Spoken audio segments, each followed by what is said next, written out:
A performer on stage, film, and television for over 50 years, Betty White is best known for her roles on The Mary Tyler Moore Show and The Golden Girls. She's also a lifetime animal lover and supporter of numerous animal charities and organizations. Originally from Illinois, Betty's family moved to Los Angeles when she was just a young girl. I was never that conscious of the Hollywood stuff. I was always going to be a writer. I wrote the graduation play from grammar school at Horace Mann Grammar School in Beverly Hills. And of course, as any red-blooded American girl would do, I wrote myself into the lead, and the showbiz bug bit me. Betty committed herself to a career in the entertainment industry. Starting with the wildly successful Hollywood on Television, Betty was offered her own series, In Life with Elizabeth. Can you take criticism? Naturally. I think you pinged when you should have pawned. Continued success brought another series, The Betty White Show. They said, do you think you can do a half hour every day, 5 days a week? I thought, a half hour? What do we do with the rest of the time? I've been doing 5.5 hours, 6 days a week. In her personal life, I got married to Alan Ludden in 1963.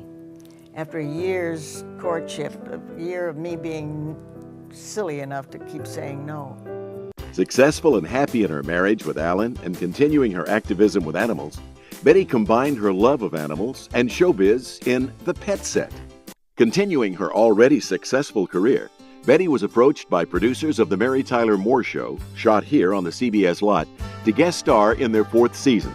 Betty's character, Sue Ann Nivens, became a classic among television's comedic females and earned Betty 2 Emmy Awards. One of the most majestic moments was when she had so castrated Murray that she had him being fitted for a wedding dress. I mean, it's humiliating. Look, I told you I've got a lunch date. Oh, you can go to lunch anytime. How often do you get a chance to wear a wedding gown?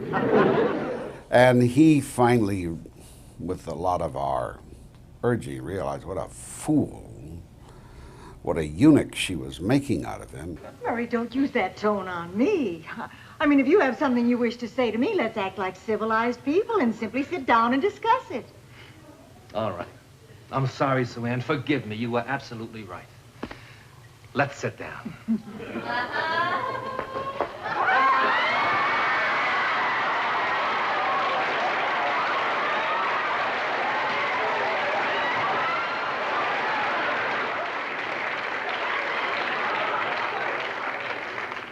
Could use a little more vanilla.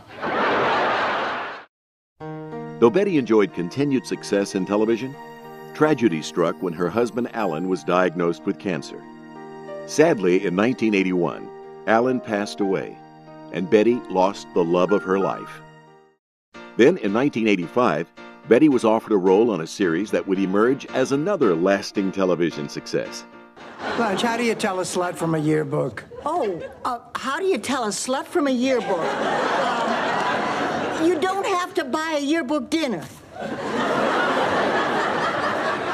Rose. You can take a yearbook home to your parents. Rose.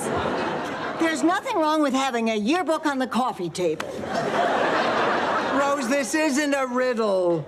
Well, make it one. I had 3 good answers.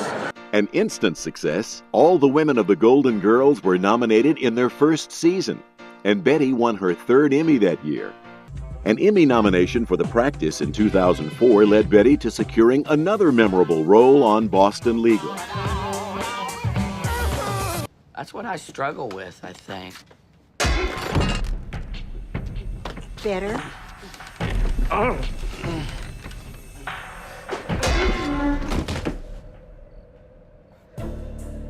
As God is my witness,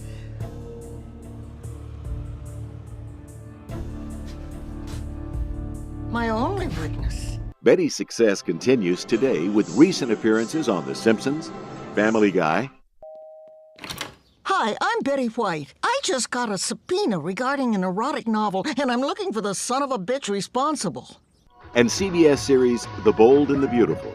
Betty's commitment to success in her work is rivaled only by her efforts and strides in animal rights. Betty is on the board for the Valley-based Actors and Others for Animals.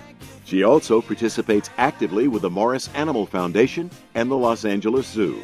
She was very obviously involved with the zoo, and this is why I asked her to become one of the leaders in taking care of animals in Los Angeles by becoming vice president of the Zoo Commission. Her tireless dedication to community and animal rights, as well as her decades-long career as one of the most recognizable faces in television, makes Betty White a true star of the Valley.